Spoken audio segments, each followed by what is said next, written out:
Microsoft Excel দিয়ে কম্পিউটারে visually হিসাব নিকাশ, জটিল বা সরল গাণিতিক ও পরিসংখ্যান করা যায়। ধরুন আপনি চাকরির জন্য কোনো এক জায়গায় ইন্টারভিউ দিতে গিয়েছেন এবং সেখানে আপনাকে মাইক্রোসফট এক্সেল দিয়ে ইনস্ট্যান্ট একটি মার্কশিট তৈরি করতে বলা হলো। সেখানে আপনি কিভাবে ইজি ট্রিক্স ব্যবহার করে মার্কশিট তৈরি করে তাদের ইমপ্রেস করবেন, সেটি নিয়েই আমাদের আজকের এই ভিডিও। তাহলে চলুন শুরু করা যাক।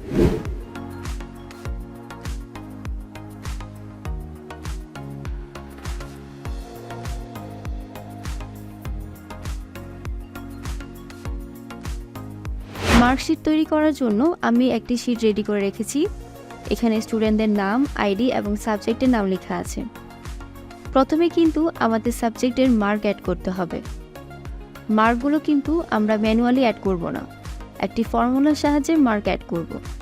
মার্ক অ্যাড করার জন্য যতগুলো সাবজেক্ট আছে সবগুলো সাবজেক্টের সেলগুলো আমরা সিলেক্ট করব এবং র্যান্ড বিটুইনের যে ফর্মুলাটি আছে সেটি লিখে দিব।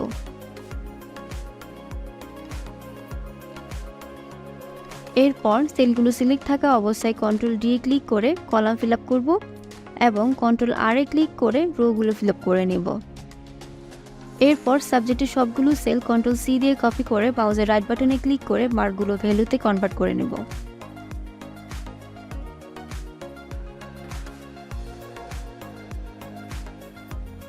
এরপর টোটালের ঘরে আমরা আসব এবং সামের যে সূত্রটা আছে বা ফর্মুলাটা আছে সেটার সাহায্যে প্রথম স্টুডেন্টের টোটাল মার্ক বের করে নেব এবং সবার টোটাল মার্ক বের করার জন্য সেলগুলো সিলেক্ট করে Ctrl+D প্রেস করে দিলেই মার্ক চলে আসবে।